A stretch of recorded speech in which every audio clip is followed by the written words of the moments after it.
సుమన్ టీవీలో మీ business promotions కోసం ఈ కింది నెంబర్ను సంప్రదించగలరు. నమస్తే, వెల్కమ్ టు సుమన్ టీవీ. నేను విష్ణు. ప్రస్తుతం మనతో పాటు QPFP qualified personal finance professional Chari garu ఉన్నారు. వారితో మాట్లాడదాం. సార్ చారి గారు నమస్తే. సార్ నమస్తే అండి. సార్ చారి గారు, మొన్న ఈ మధ్య మనం కలిసినప్పుడు ఒక విషయం గురించి మాట్లాడుతున్నప్పుడు మీ ఫ్రెండ్కి సంబంధించిన ప్రస్తావన ఒకటి తీసుకొచ్చారు. విష్ణు గారు, మా ఫ్రెండ్ ఒక అతను ఉన్నాడు, మంచి హై శాలరీ ప్యాకేజ్లోనే ఉన్నాడు, ఇప్పటికిప్పుడు తన శాలరీ వదులుకున్నా తన జాబ్ని వదులుకున్నా కూడా తను హ్యాపీగా లైఫ్ లాంగ్ తనకు వచ్చే పెన్షన్తో రాజాలాగా బ్రతకొచ్చు అంటూ కూడా చెప్పారు. తన శాలరీ కూడా ఆల్మోస్ట్ 1 lakh వరకు ఏదో ఉంది. సో ఇప్పటికిప్పుడు జాబ్ వద్దనుకున్నా కూడా లైఫ్ లాంగ్ రాజాలాగా బ్రతకొచ్చున్నారు కదా. ఇది ఎవరు ఆ ఫ్రెండ్, ఏంటి, ఎందుకు అంత రాజాలాగా బ్రతకొచ్చు అంటారు జీవితాంతం?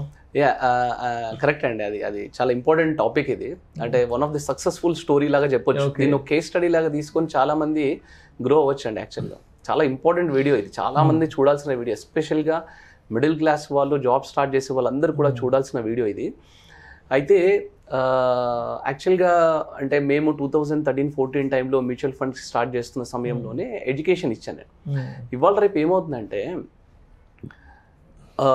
ఫైనాన్షియల్ ఇన్వెస్ట్మెంట్ ప్లానింగ్కి సంబంధించి ఎడ్యుకేషన్ లేదండి.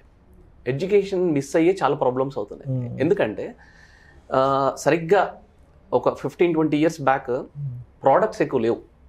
డబ్బులు తీసామా, కిసాన్ వికాస్ పత్రిలో పెట్టామా, FDలో పెట్టామా, 5 సంవత్సరాలకు డబుల్ అయిపోయింది, ఆర్డీలో పెట్టుకుని అయిపోయింది. సో ఇప్పుడు ఏమైందంటే inflation, country growth, developing, emerging, దీని ద్వారా చాలా ప్రోడక్ట్స్ వచ్చేసాయండి. అసలు రకరకాల ప్రోడక్ట్స్, అసలు కొన్నిసార్లు మనకే అప్డేట్ ఉండదు, అంత స్పీడ్గా ప్రోడక్ట్స్ లాంచ్ అవుతున్నాయి. సో మార్కెట్లో నాయిస్, కన్ఫ్యూజన్, ఒక్కొక్కరు ఒక్కొక్క ప్రోడక్ట్. ఇప్పుడు బ్యాంక్ వెళ్ళారనుకోండి, సార్ FDలో ఆర్డీలో పెట్టండి అంటారు.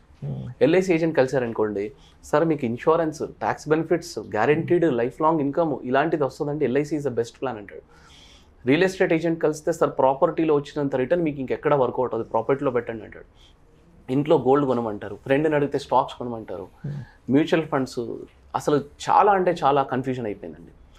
సో ఇవన్నిటి కన్ఫ్యూజన్ని మనం స్టాప్ చేయాలి అంటే, ఇన్స్టెడ్ ఆఫ్ చేసింగ్, మనం ప్రోడక్ట్ల వెనకాల చేజ్ చేయడం కంటే నాకేం కావాలి, నేను ఎందుకు ఇన్వెస్ట్ చేస్తున్నాను, అసలు నాకేం కావాలి అనేది పట్టుకున్న రోజు మనకి ఈ ప్రాబ్లమ్స్ అన్నీ పోతాయండి. యాక్చువల్గా నేను మా ఫ్రెండ్కి ఏం చేశానంటే, మీరు అన్నట్టు యాక్చువల్గా హై క్లాస్ ఏం కాదని, చాలా లో క్లాస్ అంటే బిలో 1 lakh శాలరీ అంటే ఇప్పుడు చాలా చిన్న లోయర్ ఇన్కమ్ గ్రూప్ అన్నట్టు యాక్చువల్గా. ఓకే, అయితే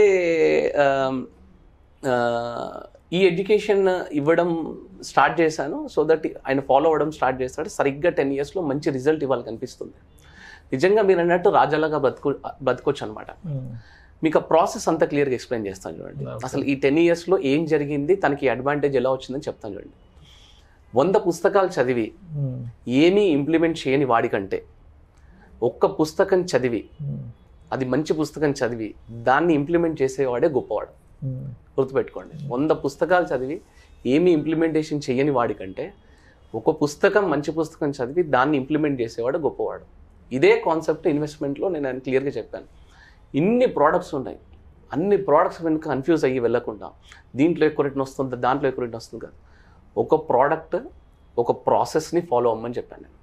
ఓకే, ఫస్ట్ ఆఫ్ ఆల్ ఈ ప్రాసెస్కి వచ్చేస్తే ఏమైందంటే, సరిగ్గా 10 సంవత్సరాల క్రితము 13-14 టైంలో ఫస్ట్ ఏం చేశానంటే, ఫ్యామిలీ సెక్యూరిటీ ఒక 1 crore టర్మ్ ఇన్సూరెన్స్ తీసి పక్కన పెట్టేశాను. అది బేసిక్గా అరౌండ్ పర్ మంత్ 1000 rupees అట్లా వెళ్తుంది ఆయనకి. ఓకే, అండ్ తర్వాత ఒక basic health insurance coverage, company insurance ఉన్నప్పటికి కూడా హెల్త్ ఇన్సూరెన్స్ ఒకటి తీసేసాం. అండ్ తర్వాత ఒక 3 monthsకి ఎమర్జెన్సీ ఫండ్ అనేది పక్కన పెట్టేశాం. సో ఈ 3 ఉన్నప్పుడు మన ఇన్వెస్ట్మెంట్ జర్నీ ఏదైతే ఉందో అది డిస్టర్బ్ అవ్వదు. మనం first of all investment start చేసే ముందు ప్రతి ఒక్కరు తెలుసుకోవాల్సిన విషయం ఏంటంటే, అది స్టాప్ అవ్వకుండా మనల్ని ఏవేవి స్టాప్ చేస్తే వాటిని పక్కన పెట్టేసేయాలి, మనం దాన్ని ప్రొటెక్ట్ చేసి పక్కన పెట్టేసేయాలి. సో దట్ మన ఇన్వెస్ట్మెంట్ జర్నీ అనేది, అంటే మనం వెహికల్ స్టార్ట్ చేసే ముందు హెల్మెట్ ఎట్లాగైతే పెట్టుకుంటామో, సేఫ్టీ గార్డ్స్ అన్ని ఎట్లాగైతే పెట్టుకుంటామో, అట్లా ఈ ఫ్యామిలీ సెక్యూరిటీకి ఇన్సూరెన్స్, హెల్త్ ఇన్సూరెన్స్, ఈ ఎమర్జెన్సీ ఫండ్ తీసి పక్కన పెట్టాం. తర్వాత ఆయన ఆ సిచ్యువేషన్లో ఉన్నప్పుడు ఆయనకున్న అడ్వాంటేజెస్ డిసడ్వాంటేజెస్ ఏంటంటే తనకు ఒక ఓన్ హౌస్ ఉందండి, యాక్చువల్గా హోమ్ లోన్ లేదు. That was a very good advantage. Okay, and 65,000 per month salary వచ్చేదండి ఆయనకి.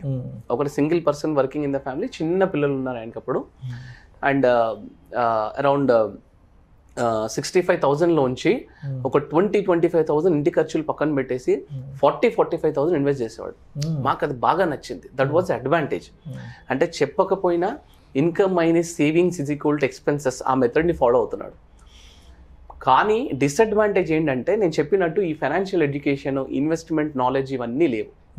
మేము స్లోగా ఫస్ట్ మేము చేసింది ఏంటంటే, ఫస్ట్ ఆఫ్ ఆల్ అంటే అంతకుముందు ఆయన ఆర్డీలు, చిట్టీలు వేసుకోవడాలు ఇవన్నీ చేసేవాడు, చిన్న చిన్న ల్యాండ్ కొనుక్కోవడాలు ఇవన్నీ చేసేవాడు. ఫస్ట్ ఆఫ్ ఆల్ ఒక 10 years టార్గెట్ పెట్టి ఇనీషియల్గా ఒక ₹1 కోటి కార్పస్. బేసిక్గా ఒక సింపుల్ ఫార్ములా ఏంటంటే, మీరు నెక్స్ట్ 10 yearsలో ₹1 కోటి అక్యుములేట్ చేయాలి అంటే at the rate of 12% return monthly 43,000 invest చేయాలండి. సో ఈ ఫార్ములా ఫాలో అయ్యి జస్ట్ ఇనీషియల్ సబ్జెక్ట్ అదంతా కూడా చెప్పాం. ఇన్వెస్ట్మెంట్ ప్రోడక్ట్ విషయానికి వస్తే మ్యూచువల్ ఫండ్స్ అంటే ఏంటి తెలియదు, ఎస్ఐపి అంటే ఏంటి తెలియదు, ఎస్టీపీ అంటే ఏంటి తెలియదు, ఎస్డబ్ల్యూపీ అంటే ఏంటి తెలియదు. కూర్చోబెట్టి క్లియర్గా ఎడ్యుకేషన్ చేయడం స్టార్ట్ చేశాం. సో ఓవరాల్గా ఎస్ఐపి, ఎస్టీపీ, ఎస్డబ్ల్యూపీ అన్నీ క్లియర్గా అర్థం చేసుకొని ఆయనకు ఒక చిన్న కన్సర్న్ ఉండేది ఏంటంటే, నా శాలరీ ఎక్కువ పెరగదు. ఇన్ఫ్యాక్ట్ ఆయన అన్నది కరెక్ట్, ఎందుకంటే 10 years బ్యాక్ 65,000 శాలరీ ఉంది, ఇవాళ ఈ మంత్ కూడా ఆయన శాలరీ 90,000 per month. ఓకే, పెద్దగా డిఫరెన్స్ ఏం రాలేదు. ఆయనకు ఆ టైంలో భయం ఏంటంటే, నా జాబ్ ఇన్సెక్యూర్డ్గా ఉంటుంది, ఎప్పుడైనా జాబ్ పోతుంది. సో నేనేం చెప్పానంటే, మ్యూచువల్ ఫండ్స్లో ఇట్స్ కంప్లీట్లీ ఫ్లెక్సిబుల్ ప్రోడక్ట్. మీరు ఎప్పుడైనా స్టాప్ చేసుకోవచ్చు, మీరు ఎప్పుడైనా ఇంక్రీజ్ చేసుకోవచ్చు, మీరు ఎప్పుడైనా డిక్రీజ్ చేసుకోవచ్చు, విత్డ్రా చేయొచ్చు, పార్షల్ విత్డ్రాల్ చేయొచ్చు, అక్కడి వరకు కట్టిన డబ్బులన్నింటిలో అలా వదిలేసి అలా కంటిన్యూ చేయొచ్చు. సో ట్రాన్స్పరెంట్ ఉంటుంది, ఫ్లెక్సిబిలిటీ ఉంటుంది మ్యూచువల్ ఫండ్స్లో. ఇలా ఇన్వెస్ట్ చేయమని చెప్పి బాగా ఎడ్యుకేట్ చేసి ఇన్వెస్ట్మెంట్ స్టార్ట్ చేశాడు. సరిగ్గా 10 సంవత్సరాలలో ఆయన దగ్గర ఉన్న చిన్న చిన్న ల్యాండ్స్ ఇన్వెస్ట్, అంటే వేరే ప్రోడక్టే లేదు, ఓన్లీ ఒకటే ఫోకస్. ఇన్సూరెన్స్ తీసి పెట్టుకున్నాడు, ఎమర్జెన్సీ ఫండ్ క్రియేట్ అయింది, only focus, only one product. Invest చేస్తూ చేస్తూ చేస్తూ వచ్చాడు. బోనస్ అమౌంట్ వచ్చిందా ఇన్వెస్ట్ చేయి, చిట్ అమౌంట్ వచ్చిందా ఇన్వెస్ట్ చేయి, రెగ్యులర్ మంత్లీ ఇన్వెస్ట్ చేయి, అట్లా చిన్న ల్యాండ్స్. ఓవరాల్గా గత 10 సంవత్సరాలలో అరౌండ్ 75 to 80 lakhs ఆయన పాకెట్ లోంచి ఇన్వెస్ట్ చేశాడు. అరౌండ్ 70-75 lakhs అనుకుంటాం ప్రాబ్లీ. ఓకే, ఇవాళ ఆయన కార్పస్ అక్షరాల 2.2 crores అంటే 2,20,00,000 అయిందనమాట కార్పస్. ఓకే, సో ఆయనకి మంత్లీ శాలరీ 90,000 రూపీస్ వస్తుందండి ఇవాళ. కానీ ఆన్ ద స్పాట్ ఇంకా నేను జాబ్ చేయను, నేను మానేస్తాను అనుకుంటే కనుక 1.5 lakhs per month regular income వస్తుందండి మ్యూచువల్ ఫండ్ నుండి. సిస్టమాటిక్ విత్డ్రావల్ ప్లాన్ లోంచి పెట్టుకోవచ్చు ఆయన. ఒక సీనియర్ సాఫ్ట్వేర్ ఇంజనీర్ వచ్చే శాలరీ, ఎగ్జాక్ట్లీ ఒక మంచి team leader. Exactly. So in fact అంతెందుకండి, వేరే ఫ్రెండ్ 10 years బ్యాక్ ఆస్ట్రేలియాలో ఉన్నాడు, కానీ తనకంటే he is very good now in terms of financial freedom. ఆ హెడ్ పైన ఆ భారం అదంతా లేదు. So 1.5 lakh per month lifelong income. Advantage ఏంటంటే మ్యూచువల్ ఫండ్స్లో ఒకసారి కార్పస్ క్రియేట్ చేసి పెట్టామనుకోండి, రెగ్యులర్ ఇన్కమ్ మీకు ఇస్తూ కార్పస్ కూడా పెరుగుతుంది ఎస్డబ్ల్యూపీలో. ఇది మనం లాస్ట్ వీడియోలో డిస్కస్ చేసాం క్లియర్గా. రెగ్యులర్గా ఎవ్రీ మంత్ 1.5 lakh తనకు వస్తుంది, వాళ్ళ వైఫ్కి అలాగే కంటిన్యూ అవుతుంది, వాళ్ళ పిల్లలకి ఇంకా కంటిన్యూ అవుతుంది, ఇంకా కార్పస్ గ్రో అవుతూ ఉంటుంది అనమాట. అందుకే లాస్ట్ టైం మీకు ఒక 2-3 years బ్యాక్ నేను చెప్పాను, ఇది ఎస్ఐపి అంటే సిస్టమాటిక్ ఇన్వెస్ట్మెంట్ ప్లాన్ కదండి, సంజీవిని ఇన్వెస్ట్మెంట్ ప్లాన్ అని మీకు ఒకసారి వీడియో చేశాను. ఓకే, ఇది సంజీవిని లాగా డెత్ లేకుండా పెరుగుతానే ఉంటుంది అనమాట.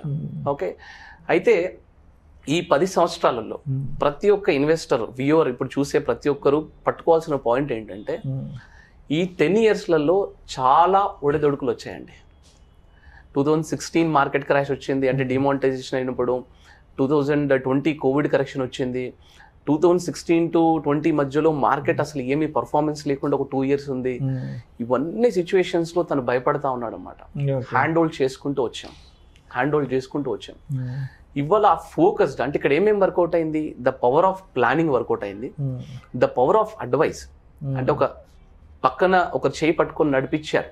Okay, and the power of mutual fund workout అయింది, the power of discipline workout అయింది, the power of compounding workout అయింది. ఇక్కడ ఇవన్నీ వర్కౌట్ అయ్యాయి. ఇవన్నీ వర్కౌట్ అవ్వాలి అంటే కనీసం 10 years మీరు ఆ టైం ఇవ్వాలన్నమాట. సో మీరు అస్తమానం డబ్బు గురించి వర్క్ చేయడం కాదు, నేను ఎప్పుడు చెప్తా ఉంటాను, మీరు సంపాదించిన డబ్బు మీ గురించి వర్క్ చేయాలి. సో కరెక్ట్గా అంటే below 1 lakh per month salary సంపాదించే వాళ్ళే ఇంత కార్పస్ క్రియేట్ చేసి రెగ్యులర్ ఇన్కమ్ ఇంత క్రియేట్ చేయగలుగుతున్నారంటే you can just imagine. Wife and husband ఇద్దరు వర్క్ చేసేవాళ్ళు, తలా ₹1,00,000 శాలరీ వస్తున్న వాళ్ళు. So because of the lack of awareness వాళ్ళు ఇలా ఉన్నారండి. సో దీన్ని కరెక్ట్గా కేస్ స్టడీగా తీసుకొని వ్యూవర్స్ అందరు కూడా కరెక్ట్గా ప్లాన్ చేసుకోవచ్చండి. థ్యాంక్స్ అండి. ఇలాంటి క్వశ్చన్ అడిగినందుకు. యాక్చువల్గా ఇలాంటి కేస్ స్టడీస్ చెప్తే కొంచెం అందరూ మోటివేట్ అవుతుంది. Thank you sir, thank you so much. Thanks అండి, నమస్తే.